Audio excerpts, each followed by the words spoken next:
સ્વાગત છે તમારું મારી ચેનલમાં। કેમ છો બધા? તો આજે તમારી સાથે એક નવી જ રેસીપી લઈને આવી છું। આ રાઈસની પૂરી બનાવવાની રેસીપી લઈને આવી છું અને આ પૂરી એકદમ સરસ બને છે અને નાસ્તામાં પણ ખાવાની ખૂબ મજા આવે છે। તો બનાવવા માટે આપણે એક કડાઈમાં 2 કપ પાણી લઈ લીધું છે।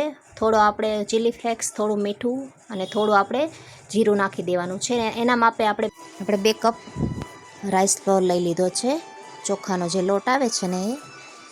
તો આ ચા સાથે પણ આ પૂરી પાપડી ખાવાની ખૂબ મજા આવે છે અને આમ નાસ્તામાં પણ તમે ખાઈ શકો છો। તો આપણે આ ખીચું મિક્સ કરી લીધું છે। હવે એને ઠંડુ પડવા દેવાનું છે। થોડી વાર ઢાંકીને રહેવા દીધું હતું। અંદર હળદર નાખી છે અને થોડા આપણે ઉપરથી સફેદ તલ નાખવાના છે। તમે કાળા તલ પણ નાખી શકો છો અને જો તમારે તીખું વધારે ખાવું હોય તો તમે લાલ મરચું પણ નાખી શકો છો। તો આપણો આ લોટ ગરમ ગરમ જ મસળવાનો છે।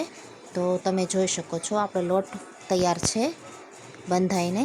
તો આપણે આ રીતે લોટ તૈયાર કરી લીધો છે। હવે આપણે આની અંદરથી નાના લુવા કરવાના છે અને આપણે જે હથેળીનો જે ઉપરનો ભાગ આવે છે ત્યાંથી આપણે પ્રેસ કરીને પૂરી તૈયાર કરવાની છે।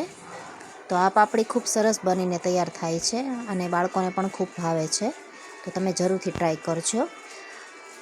જો તમે જોઈ શકો છો આ રીતે હથેળીનો જે ભાગ આવે છે ત્યાંથી આપણે દબાવતું જવાનું છે અને આપણે આ પાપડી તૈયાર છે।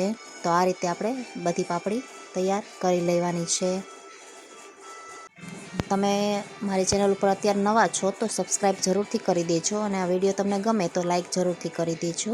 તો આપણી બધી આ પાપડી તૈયાર છે। એની અંદર આપણે આ રીતે હોલ કરી લેવાના છે। તો આ રીતે મેં હોલ બધા કરી લીધા છે જેથી કરીને બહુ ફૂલે નહીં અને પોચી પણ ના રહે, એકદમ ક્રિસ્પી થાય।